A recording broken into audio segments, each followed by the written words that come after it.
Bismillahirrahmanirrahim. Assalamu alaikum урматтуу кыргыз элим, assalamu alaikum урматтуу Садыр Нуркожоевич. Мен Марат Жуманазаров болом. Бүгүн 27 октябрь 2020 жыл. Мен 14 октябрда айттым эле видео кайрылуу менен революция элдик башталды деп. Ага чейин революция эмес, наразычылык акция болуп аткан.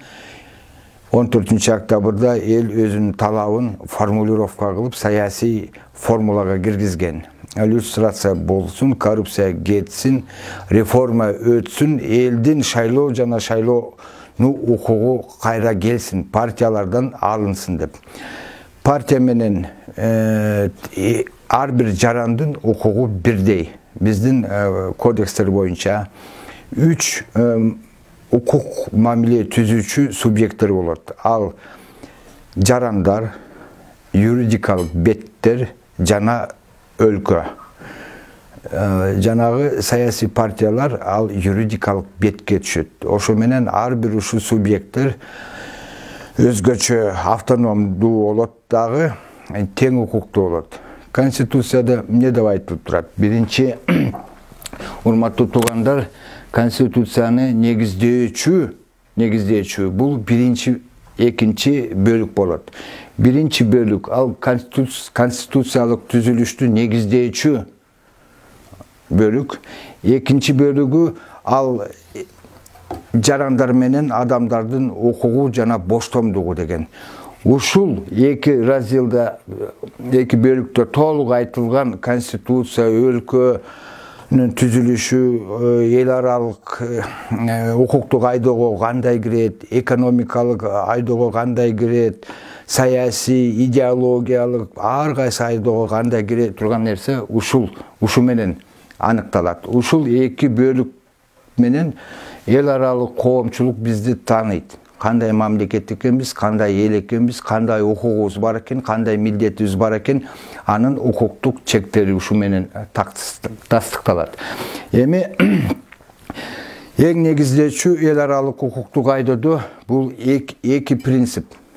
Биринчи принципи бул ар бир улуттун, элдин өзүнүн тагдырын өзү чечүү укугу. Самоопределение деп коет орус тилинде. Экинчиден бул шайланып жана шайлоо укугу. Ошол экинчи принцип ал демократиянын фундаменти.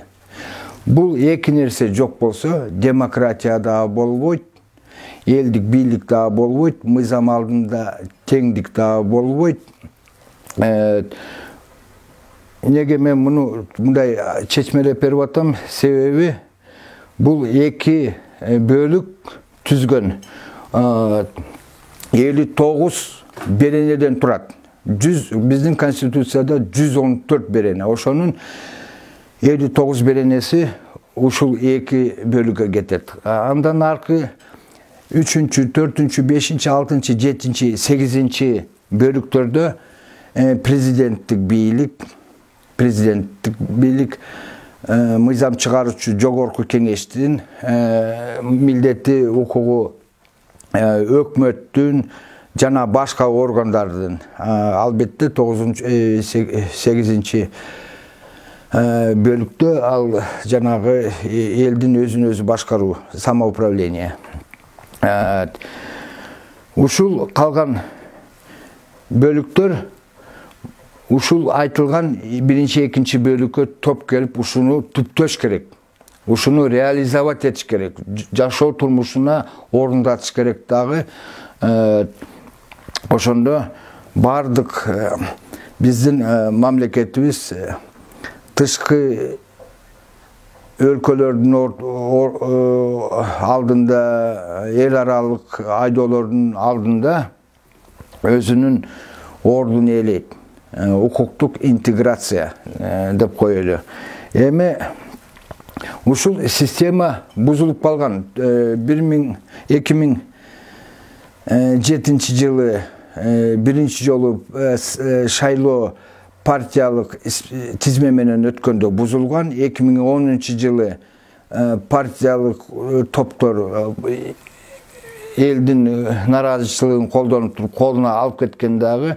Андан бери партиялык топтор 3 өзүнүн этабын өтү.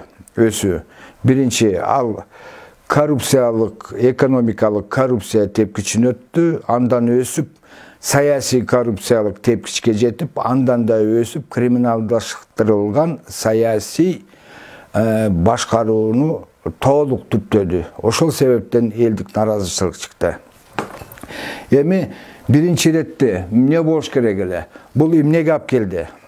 Урматтуу туугандар, урматтуу кыргыз элим. Бул юридикалык коллапска алып келди бүгүнкү күнү. Себеби элдин 14-15 октябрда коюлган талаптары бүгүнкү күнү аткарылбай атат. 11 күн өтүп кетти.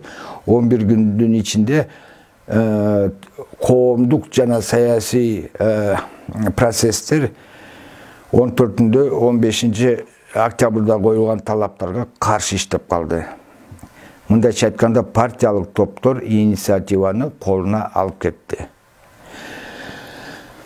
Эми урматтуу туугандар,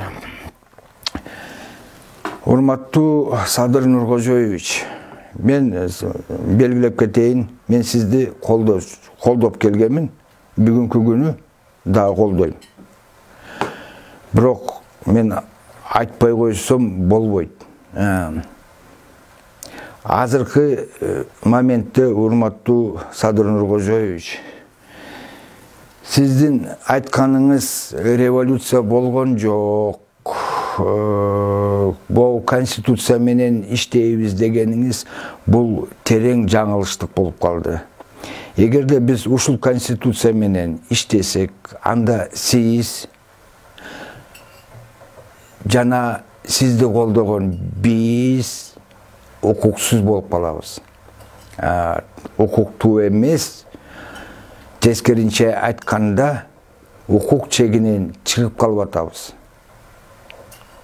Ушуну түшүнүш керек. Жанагы бизди ушунча жылдан бери элибизди, өлкөбүздү тоноп келген партиялык топтор, бандиттер мындайча айтканда. Жогорку кеңеште, өкмөттө, бардык өлкөлүк институтта ээлеп отурган, криминалдаштырылган, квота менен келип ээлеп, өлкөлүк институттарды менчикке чыгарып алган кылмыштуу мүнөздөгү адамдар, алар укуктуу болуп калып атат ушул конституция менен. Наразычылык менен чыгып туруп, сизге ушул бийликти колуңузга карматкан эл кылмыштуу болуп калып атат.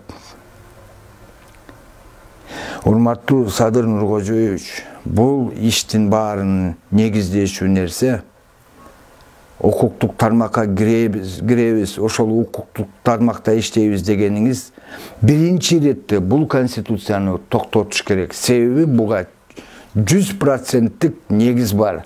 Могу айтылган жогорку кеңеш жана өкмөт түзүлүшү, ушул эки нерсе, партиялык тизме менен шайлануу, бул конституцияны негиздешүү эки бөлмөнү жокко чыгарып атат. Жокко чыгарып атат. Бул противоречияны конституциянын 97-чи беренесинин негизинде Конституционный палатага берип туруп, мыйзамда, баш мыйзамда карама каршылык бар деген заключенияны алып туруп, ошонун негизинде сиз жанагы жогорку кеңештин чечими менен сиз премьер-министр болуп турасыз. Президенттин аткаруучу милдетин аткаруучу болуп тургандан кийин сиз Конституционный палатанын жанагы карама каршылык бар деген негизинде элдин укугун, биринчи раздел менен, биринчи бөлмө менен экинчи бөлмөдө айтылган укуктарды калпына келтирүү деген далил менен сиз Конституциянын жокко чыгарып туруп, конституциялык кеңеш түзүп туруп, референдумга багыт алышыңыз керек. Биринчиден. Экинчиден, урматтуу Садыр Нуркожоевич, эл аралык уюмдар, түзүлүштөр ушул конституцияны 2013-жылы кийин дагы демократияны күчөтүү деген нерсе менен каржылап келишкен. Ошол себептен ушундай бандиттик, коррупцияланган, криминалдаштырылган түзүлүш түзүлүп калгандын күнөөчү албетте эл аралык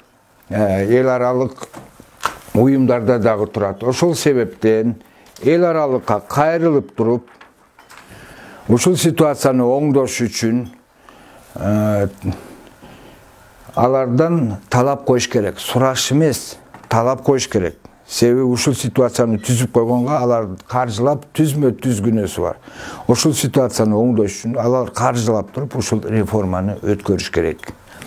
Эми урматтуу Садыр Нуркожоевич, айтылган өзүнүн тагдырын өзү чечүүчү укуктун негизинде жана шайлануу жана шайлоо укугунун негизинде ичинде бул укуктардын ичинде люстрация бар. Контролдук көзөмөл механизмдерди реформага жаңы конституциянын долбооруна киргизип туруп референдумга кадам атташ керек. Ансыз 10 январда өтө турган президенттик шайлоого кандай потенциал менен, ресурс менен барасыз, ал чоң күмөндү жаратат. Албетте ушул түзүлүш менен, ушул конституция менен ачык эле айтканда мыйзамдаштырылган кылмыштуу баш мыйзам менен бул шайлоолорго барыш мүмкүн эмес. Сиз утуласыз. Сиз менен кошо сизди колдогон биз утулабыз. Ассаламу алейкум, урматтуу туугандар.